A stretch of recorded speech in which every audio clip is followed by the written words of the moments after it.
ẹ̀yin èèyàn ilé èwo lẹ ṣe ò ṣàlàáfíà ní ẹwà o ṣé dáadáa lẹ wà. Gist tèmi wọ́n ní àwọn olórí wọ́n ń bínú wọ́n dẹ̀ ń sunkún nítorí pé kábíyèsí grant interview pẹ̀lú àwọn Brazilian pé kò dẹ̀ go well pẹ̀lú wọn. Ẹ jẹ́ ká jọ gbọ́ gist tèmi. Tó bá jẹ́ ìgbà àkọ́kọ́ nì tí ẹ̀ ń darapọ̀ mọ́ Mashola Gist TV, mo kí yín káàbọ̀ sórí gist tèmi. Ṣé àlàáfíà ni ẹ wà? Ṣé dáadáa ni mo bá yín? Èmi ọmọ yín Mashola ni o. Mo máa ń sọ Yorùbá lórí channel mi. Mo máa ń sọ̀rọ̀ nípa celebrity gist, royal gist, politics àti gbogbo nǹkan tó ń lọ ní agbègbè wa ní ilẹ̀ Nàìjíríà. Ẹ̀yin èèyàn lé wọ́n ní àwọn Brazilian wọ́n ṣe interview fún kábíyèsí o. Wọ́n ní wọ́n dẹ̀ bẹ̀rẹ̀ sí bi kábíyèsí ní oríṣiríṣi question lórí ọ̀rọ̀ bí kábíyèsí ṣe ń tẹ̀lé Queen Naomi, bí wọ́n ṣe ń wá Queen Naomi kiri tí Queen Naomi ò dá wọn lóhùn, bí wọ́n ṣe ní kí Queen Naomi padà wá sínú palace tí Queen Naomi ò padà wá sínú palace. Wọ́n ní kí ló dé tí kábíyèsí ṣì ń tẹ̀lé ìyàwó wọn kiri. Wọ́n ní kábíyèsí dẹ̀ dá wọn lóhùn pé tó bá jẹ́ ìgbà tó jẹ́ pé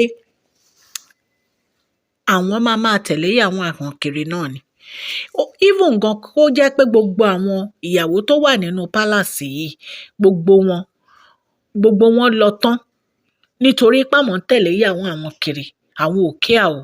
Wípé nǹkan tí àwọn fẹ́ náà ni pé kí ìyàwó àwọn padà wá sínú palace.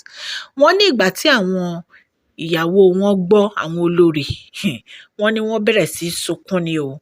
Wọ́n ní Ashley sunkún. Wọ́n ní the only person tí ò sunkún ni Tobi. Ẹ mọ̀ pé Tobi ń tiẹ̀ kò care. ọmọ ìgboro ni Tobi, kò care anything tiẹ̀. Ó ti wà prepared ń tiẹ̀. Gbogbo ọ̀rọ̀ palace ní ọjọ́ ló kí àǹtí ẹ̀. Wọ́n láwọn yòókù wọn náà sunkún báyìí. Wọ́n ní ẹ wò, wọ́n ní kì í ṣe nǹkan tó easy. Wọ́n nígbà tí kábíyèsí ṣe interview yìí tán, wọ́n ní gbogbo àwọn ìyàwó yìí wọ́n ní inú wọn bàjẹ́ ni o. Wọ́n nínú wọn ò dùn rárá. Wọ́n ní gbogbo wọn lejú ni. Wọ́n nínú wọn ò dùn rárá. Wọ́n nítorí pé wọ́n ní kábíyèsí hurt feelings àwọn.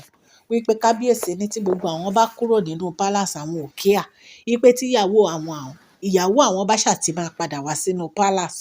Wọ́n nínú kábíyèsí wọ́n ní inú kábíyèsí dùn débi pé wọ́n sọ mind wọn jáde. Wọ́n ní ṣùgbọ́n inú àwọn ìyàwó yìí wọ́n nínú wọn bàjẹ́ ni o fún interview yẹn. Wọ́n ní bí àǹtí wa ayé ṣe dé nìyẹn o, ló bá bẹ̀rẹ̀ sí sọ fún kábíyèsí pé nǹkan tí kábíyèsí ń ṣe ò dáa.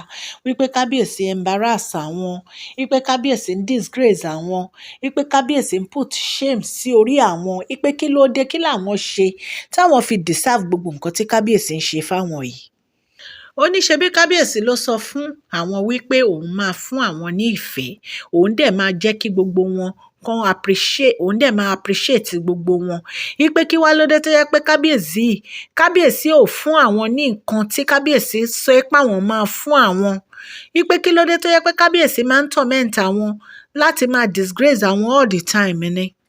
Wọ́n ní kábíyèsí ní ẹni tí ò bá tẹ́ lọ́rùn kó kẹ́rù ẹ̀ kó jáde nínú palace àwọn. Ṣé ẹ dẹ̀ mọ̀ pé Brazilian zia tó wá ń gbà yẹn tó ń sọ fún kábíyèsí pé àwọn obìnrin yìí kí kábíyèsí má máa treat wọn o. Wípé kí kábíyèsí ṣe dáadáa sí wọn o. Wípé kábíyèsí jẹ́ kán lọ ra ilé tiwọn, kán wà láàyè tiwọn, but kí kábíyèsí treat wọn very nice. Wọ́n ní tí kábíyèsí bá dẹ̀ ń ṣe báyìí, wọ́n ní in fact gan wọ́n lè lose ìyàwó wọn gangan pẹ̀lú gbogbo ọ̀rọ̀ tí kábíyèsí sọ fún àwọn olórí yìí.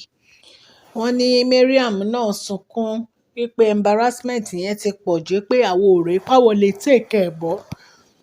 Pé every time ní kábíyèsí máa ń maltreat àwọn, every time ní kábíyèsí máa ń sọ̀rọ̀ sáwọn. Wípé kí ló dé, kí làwọn ṣe tí kábíyèsí fi ń treat àwọn báyìí.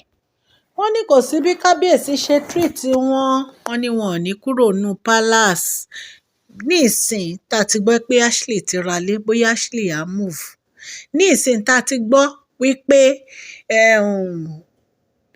olórí Tèmítọ́pẹ́ ra ilé, bóyá àwọn náà move. But àti ìgbọ́ pé Tóbi ra ilé àti àǹtí wa àǹtí wa R àti àǹtí wa M àti ìgbọ́ pé àwọn ra ilé. Ṣùgbọ́n gbogbo nǹkan tó ń dùn kábíyèsí ni pé wọn ò listen sáwọn. gbogbo nǹkan tí kábíyèsí ń ṣe ó ń dùn kábíyèsí pé àwọn oníkan ṣe nǹkan wọn ò ṣe, nǹkan tó ń dùn kábíyèsí nìyẹn tí wọ́n fi ń sọ̀rọ̀ tí wọ́n ń sọ yìí tó ń sọ sí wọn bóyá èyí á ká wọn lára. Ẹ̀yin náà mọ̀ yìí pé kábíyèsí recently la gbọ́ pé wọ́n ṣe gbogbo picture Queen Naomi sínú palace, wọ́n ń prepare pé kí Queen Naomi padà wá sínú palace. Meanwhile wọ́n dẹ̀ ń sọ fáwọn olórí pé kán lọ ra lé. The only person tá a gbọ́ pé ó ra lé recently ó ní Ashley. Ṣó ti yé yín? So àdẹ̀gbẹ́ pé Mariam ra lé àti olórí Rónkẹ́. So mo rò pé bóyá nítorí pé wọ́n ṣe nǹkan tí kábíyèsí nìkan ṣe torí ẹ̀ ní kábíyèsí fi ń bínú sí wọn. Ẹ dẹ̀ mọ̀ pé time ti ń lọ. Ṣé ẹ mọ̀ pé Queen Naomi náà kàn lè jókòó kọ́kọ́ máa wò wọ́n pé ó dìgbà tó bá kúrò, ó dìgbà tó bá kúrò. Ó máa sú èèyàn pé kéèyàn máa dúró tí kábíyèsí á fi gbé ìgbésẹ̀.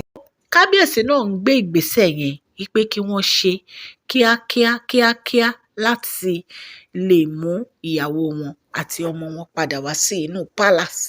So but àwọn olórí ń sọ pé bí kábíyèsí ṣe ń treat àwọn ò dáa, especially wọ́n ní Ashley wọ́n ló ní kábíyèsí máa treat àwọn, kábíyèsí ń ṣe kinní kan, kábíyèsí ń ṣe kinní kan.